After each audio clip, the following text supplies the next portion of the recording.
Boa tarde a todos. Vamos abrir a nossa tarde de hoje de reflexões.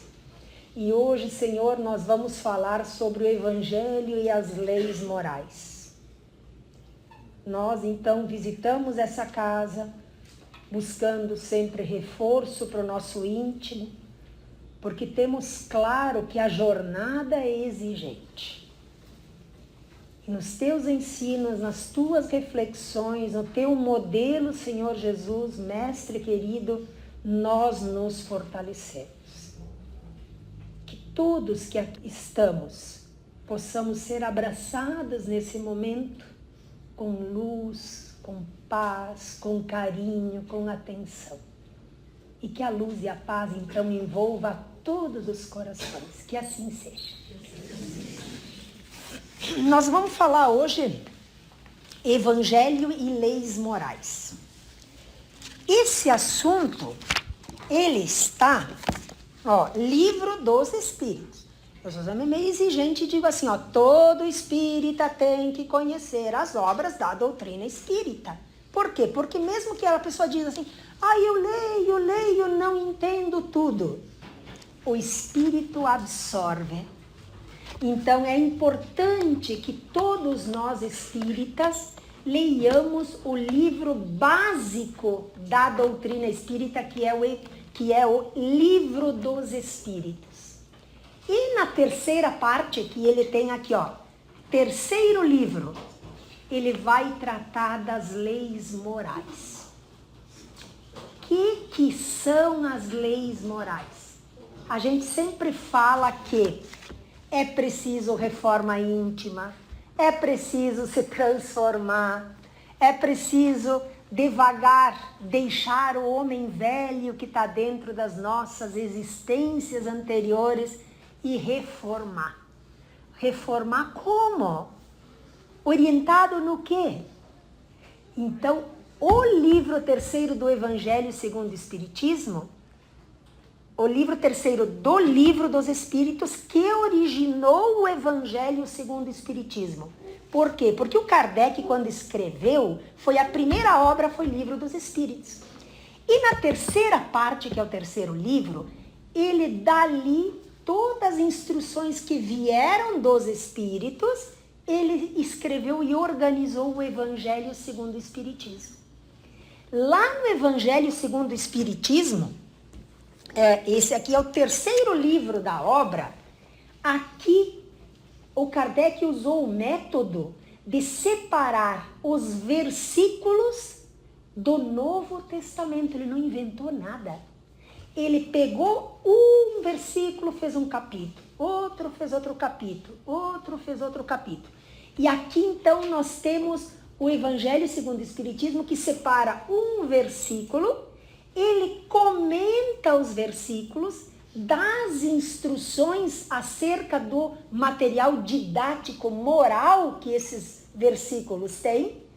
E no fim do capítulo, com exceção de um capítulo, se não me engano, acho só de um capítulo, tem as instruções dos espíritos. Aí o Kardec traz o versículo, comenta o versículo e depois das reuniões mediúnicas, ele pegou as opiniões dos espíritos benfeitores para mais ainda clarear as nossas propostas, os nossos propósitos de querer melhorar. Quem vem aqui no sábado à tarde, eu aposto todas as minhas fichas, 100% das minhas fichas, que deseja ser melhor. Quem que vem aqui não quer ser melhor? Não vai estar aqui ninguém que não queira ser melhor. Então, para isso, as leis morais. E o que são as leis morais? A exemplo do Evangelho de Jesus. O que são? Então, vamos falar sobre isso. A parte terceira do Livro dos Espíritos começa na questão 614, porque tudo é perguntas e respostas. Kardec pergunta assim: o que se deve compreender ou entender por lei natural ou lei divina? É a mesma coisa. Lei natural é a mesma coisa, lei divina é a mesma coisa, leis morais é a mesma coisa. Então, o que se deve entender por essas leis? A lei natural é a lei de Deus. Natural por quê? Porque basta eu me dar só um trabalhinho de observar a natureza que nos envolve, a natureza do corpo humano. Se a gente começa a olhar como funciona, todo a sistemático que existe para deixar um corpo funcionando, para habitar nele um espírito, a gente diz, não, isso não é, isso é coisa de Deus. Então ele diz assim, ó, a lei que está na natureza, tanto na natureza quanto no homem, é de Deus. Agora olhem aqui o que ele diz ainda. É a única e verdadeira para a felicidade do homem. Ela lhe indica o que deve fazer e o que não deve, e o que deve deixar de fazer. Olha que orientação, tá tudo pronto. Veio tudo claro, nítido para nós. E aí ele diz assim, ó, daí quando eu estava lendo, eu pensei, nossa, isso aqui é a fórmula da felicidade. Olha o que completa a resposta aí. E o homem só é infeliz porque se afasta dela. Aí eu fiquei pensando, nossa, mas então a fórmula da felicidade é eu viver, vivenciar, me aproximar, ser, praticar as leis de Deus. Está dada a resposta. Meu Deus, simples assim. Simples assim. Aí eu comecei a me perguntar. Eu acho que vale para cada um de nós. Cada um pode se perguntar do mesmo jeito. Eu sou uma pessoa feliz ou infeliz? Se a oferta da felicidade é para todos e a liberdade de buscá-la é de todos. Então é a minha escolha. Quando eu busco negar a felicidade, eu me torno infeliz. Então a infelicidade é a consequência das nossas escolhas. Se algo não está bom, se algo está errado, examinemos as nossas condutas. A resposta está dentro de cada um. Não tem culpados, não tem outros responsáveis, senão nós. Para chegar num ponto desses, é preciso humildade. Quando a gente larga todos os pretextos e todas as armas, entre aspas, né? A gente usa a palavra armas no sentido de instrumentos que negam a felicidade,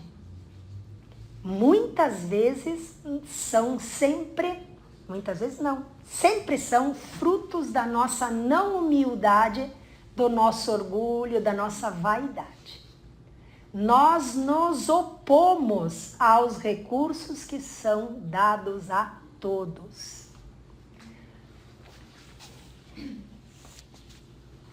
Quando lá, nas instruções da doutrina espírita, nós recebemos a instrução de que todos somos iguais perante Deus. As leis humanas que botam 1000 coisas, 1000 máscaras e maquiagens para quem é mais ou menos importante é coisa dos homens. Para Deus, nós somos todos iguais. Iguais e igualmente amados. Então, por que um é mais feliz ou menos feliz que o outro? Em resposta às suas escolhas. Não dá para botar culpa em ninguém. Só que a gente fazer esse espelho da alma, é preciso ter coragem. A gente muitas vezes foge dessa pergunta. Como me encarar eu mesma, o meu espírito diante de mim mesmo, face a face comigo mesmo e com a minha consciência? Não é fácil. Não é fácil. É uma decisão difícil e a muitos de nós encobrimos as nossas imperfeições e as nossas não decisões da transformação e botamos para baixo do tapete. Um dia talvez eu olhe. Quantas vezes a gente faz isso? Agora não. Agora não tem estrutura para decidir. E a gente vai empurrando. Mas a tarefa precisa ser feita. E daí, na sequência das leis morais, aí voltando à questão de que todos somos iguais perante Deus, como Deus criou todo mundo igual, ele deu a consciência de todos. Uma pessoa está inconsciente, ela está em coma, ou ela tem debilidade mental, ela não tem consciência. Não, não é nada disso. O espírito tem a consciência, porque é o espírito. A vivência terrena que aquela situação está acontecendo é a escola para o espírito. Então, mesmo que a pessoa esteja em coma, esteja inabilitada de materialmente se manifestar, o espírito está mais vivo e lúcido do que a gente pode imaginar. Então, na questão 621, porque começa esse capítulo em 614, 621 nos é instruído, nos é esclarecido que as leis, eu não sei quais as leis, eu não conheço como são as leis. Fale com a sua consciência. Está tudo lá dentro. Então, todos nós temos o acervo do conhecimento da consciência. Se está certo, se está errado, o nosso espírito sabe. Nós que omitimos as escolhas corretas. Então, a consciência traz um manancial da sabedoria das escolhas. Depois o Kardec vai falando e ele vai enumerar as leis. Aí ele diz, primeiro lugar, as primeiras leis, a tábua das leis foi trazida no Velho Testamento por Moisés, que a gente diz são os prepostos, os missionários de Jesus vieram trazer. E lá tem toda a conduta para com Deus e para com as pessoas, os 10 mandamentos. Quando Jesus veio encarnar na Terra, lhe fizeram a pergunta, mestre, quais são os maiores mandamentos? Ele diz, dos 10, eu vou citar 2 para vocês, que já está de bom tamanho. Amar a Deus, adorar a Deus não como figura, como essência, como luz para a nossa vida. Louvar esse Criador, que a gente não tem a mínima condição das palavras de mencionar. E amar ao próximo como a você mesmo. Então ele fala, um mandamento para o alto e outro mandamento para os lados. Afinal de contas, nós convivemos com as pessoas e conosco mesmo. Então, se a gente conseguir amar a Deus e amar a mim mesmo e ao próximo da mesma maneira, eu duvido que a gente não gabarite a fórmula da felicidade. O problema é que para fazer amar o outro, a gente ama a nós, né? A gente é egoísta. Primeiro a gente salva o nosso e depois o do outro. É essa parte que atrasa o rendimento das coisas, da felicidade. E essa decisão é individual. Ninguém vai botar na cabeça de um ou de outro como se portar. É o despertar da consciência que fará. Isso é rápido? Não é rápido, não. Demora muitas e muitas e muitas vivências, muitas e muitas encarnações de aprendizado. Porque nós temos a tendência de nos autoproteger. A culpa é sempre do outro. É uma tendência. E para isso nós temos que vencer. E para vencer, como que eu vou derrubar o orgulho e a vaidade de me colocar eu em segundo lugar? Se eu sempre tendo a me colocar em primeiro. Então, é uma decisão difícil. Aí o Kardec diz o seguinte, então, Moisés deu 10 mandamentos, lá no Velho Testamento. Jesus trouxe 2, e esses 2, olha que difíceis que são. E aí ele diz, eu reúno aqui na doutrina espírita 10 leis, para ajudar, sabe, para debulhar um pouco mais, para a gente, quem sabe, compreender. Aí ele diz o seguinte, eu vou dizer então quais são as leis. Elas estão na sequência do terceiro livro Livro dos Espíritos, tá? Todo mundo pode buscar isso aí. A gente não tem tempo para explanar tudo aqui. As primeiras duas leis, o Kardec cita que é em relação ao louvar a Deus acima de tudo. Lei da adoração e lei do trabalho. Então são as duas que são verticais. Depois ele vai reunir mais 4, que é perante nós. Para eu amar a Deus, eu tenho que me despojar, né? Aí ele diz, olha, temos a lei da reprodução, porque nós temos obrigação de manter a espécie humana. A lei da conservação, que é essa tendência que nós temos a conservar eu primeiro. Então nós temos que vencer isso aí. A lei da destruição, que é, não, agora eu entendi. Agora eu vou transformar. Agora eu vou mudar. Agora eu vou destruir dentro de mim os velhos vícios. Que situação difícil, né? Que decisão difícil. Até porque não é uma decisão definitiva. A gente pega e diz, não, agora sim, agora eu entendi, agora eu vou me transformar, agora eu vou mudar. Eu venho aqui na casa espírita, eu saio quase que voando de leve, feliz e decidido. Amanhã, qualquer encrenquinha, pronto, volta tudo de novo ao que era. Então é difícil. E não é para um ou para outro, é para todos. Porque as dificuldades, elas se apresentam para todos. Aí quando a gente vai, erra uma vez, assim, mas eu tinha prometido que eu ia melhorar. Aí tu volta contigo mesmo, não, mas eu vou tentar de novo. E vai. Isso se chama reforma íntima, reformar a casa espiritual. Depois ele vai falar que é leis de sociedade, que são aquelas então onde a gente convive. A gente vem para a Terra, as encarnações são para quê? Afinal de contas que a gente encarna e reencarna. Para que a gente vem? Se o mundo espiritual é que é bom, que a gente tem notícias de que mundo espiritual que bom, por que eu não fico lá? Porque nós precisamos aprender a conviver.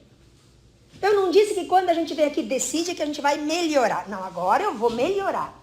Na convivência o projeto vai por água abaixo. É a convivência. Então, conviver é a escola de desenvolver. E ele nos coloca, o Criador nos coloca na turma, como se fosse uma escola, um colégio, na turma que vai testar os nossos propósitos. É a família, é o trabalho. Aí a gente diz, não, mas que dificuldade, não dá para eu desistir, não?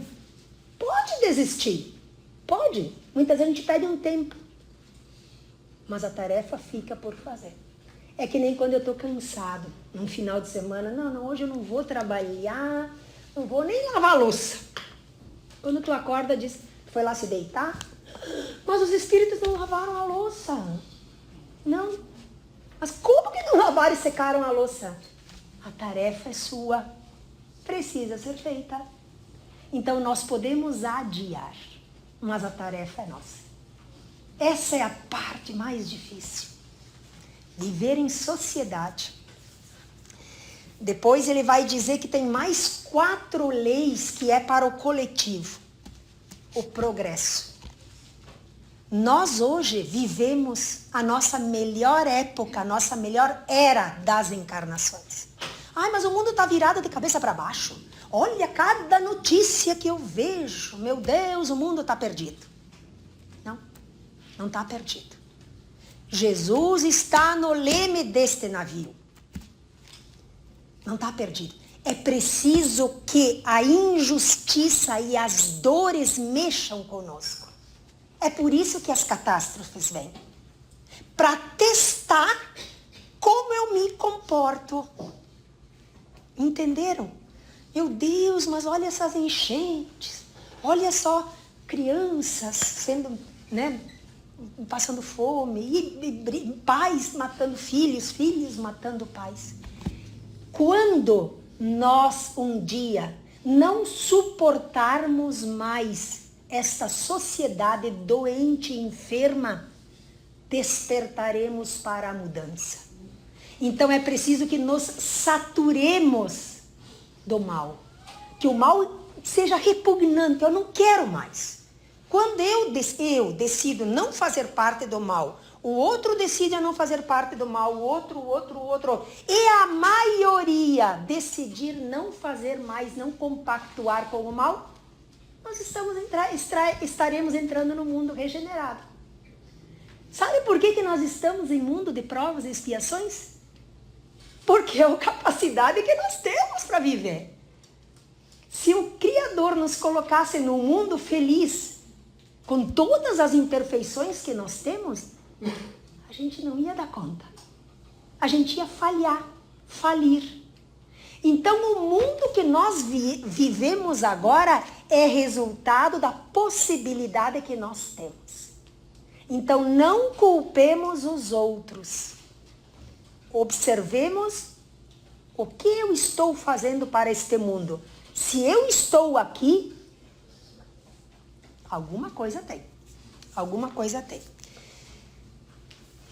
A lei da igualdade foi o que eu coloquei antes, que Deus criou todos simples e ignorantes. Todo mundo recebeu os mesmos recursos. As escolhas das encarnações é que nos trouxeram aonde nós estamos agora. Se eu estou numa vivência de dor, provavelmente ou agora ou anteriormente eu fiz umas bobagenzinhas que me levou a ter que depurar. Se eu tenho que depurar, agora eu vou voltar lá para a primeira lei, que é a lei da adoração e do trabalho. A lei da adoração, que era a primeira, aquela que nos conecta para Deus, eu olhei todas essas, ainda tenho a lei de amor, justiça e caridade, ainda que é a que vai englobar tudo. Mas se eu olhei todas essas leis ali, eu me senti pequeno. Puxa vida, me senti pequeno, como é que eu vou dar conta de viver em sociedade, de praticar o bem, de abrir mão de tudo? Eu não tenho força. Eu tô sem força. Ah, Deus, eu tô sem força. A lei de adoração é a lei que nos abre a possibilidade da conexão com Deus. Quando eu me sinto pequeno para as coisas que a minha mente, que já despertou, a minha consciência despertou, mas eu olho a tarefa é grande, então a lei da adoração, que é a prece, orar para Deus, é a força que eu rogo ao alto. Se eu me sinto pequena e incapaz, vamos orar. Mas eu não sei orar, eu não tenho nem força para orar, nem força. Estou tão acabado que não tenho nem energia para orar. A oração é o pensamento e a decisão. Nesse momento que a gente não tem mais força para nada, eu não tenho força para nada, estou acabado, não tenho força mais para nada. A oração é: Deus, eu te entrego o meu coração fragilizado. Essa miséria humana que eu sou, eu te entrego. Me ajuda, me ajuda. Isto é oração. Oração não é palavrinha bonita ou frase bonita, que aquele que estudou vai e, nossa, que prece bonita. Oração é conexão com Deus. E quando eu não tenho nem força para falar, só entreguemos o coração para Deus. Chamemos o Divino Mestre. Ele disse: eu sou o médico dos enfermos. Eu me sinto enfermo. Eu me sinto enferma. Me ajuda. Me ajuda. Isto é a grande lei que é a conexão. E vocês já viram alguém ser impedido de orar em silêncio com o coração? Ah, eu não posso orar porque... Você não precisa orar em voz alta. Conecte o seu coração. No seu espírito ninguém manda. A decisão é sua. Em silêncio. No silêncio dos vossos corações eu lhes ouvirei. Não foi Deus bonito criar todo mundo igual com as mesmas possibilidades? E o trabalho? A lei do trabalho, que as duas primeiras que eu disse que era a conexão com Deus, todos nós não viemos à Terra para sermos inúteis. A inutilidade não produz nada. A preguiça atrasa. A decisão de não querer colaborar atrasa. Ah, mas quer dizer eu estou aposentado, então eu não faço um trabalho mais remunerado. Não é isso. Trabalho útil. Uma oração para alguém, porque a oração tem muita força. Fazer o almoço para a família. Manter a casa. Ah, mas eu estou enferma, não consigo. Um sorriso é trabalho útil. Então, a lei de adoração e o trabalho, a lei do trabalho é que vai nos purificar. Eu não falei antes que nós temos que fazer a reforma íntima? Qual é o recurso? Conexão com Deus e trabalho. Trabalho útil. Não precisa ser remunerado. Agora me digam. Quem que não pode dar um sorriso? Quem que não pode fazer uma oração? Quem que não pode colaborar? Se nós acharmos que não, é porque nós estamos sendo inúteis. Todo trabalho útil é louvado por Deus. Deem uma olhada, o Livro dos Espíritos. Quem não tem, passa ali na livraria. Tem até doações. Não precisa nem comprar. Se tiver que comprar, é um valorzinho pequeno. Leiam, está tudo ali escrito. E está numa linguagem fácil. Ah, tem alguma coisa que eu não consegui entender aqui. Anota. Vem um pouquinho antes na próxima palestra, na próxima vez na casa, e pergunta. Sempre vai ter alguém para instruir. Então assim, ó, está tudo nas nossas mãos. Os recursos estão dados. A consciência do Espírito, ela é para todos. Só não acessa quem não quer. E que nós não sejamos preguiçosos e inúteis de espírito. Então, que a luz, que a paz, que todos vieram buscar aqui, alimente os nossos corações, nos fortaleça, nos faça perseverar na tarefa árdua e difícil que é a purificação do espírito. Mas que aqui e daqui todos nós levemos a paz, a luz, a força para implementar uma reencarnação vitoriosa. Que a luz e a paz nos acompanhem e que assim seja.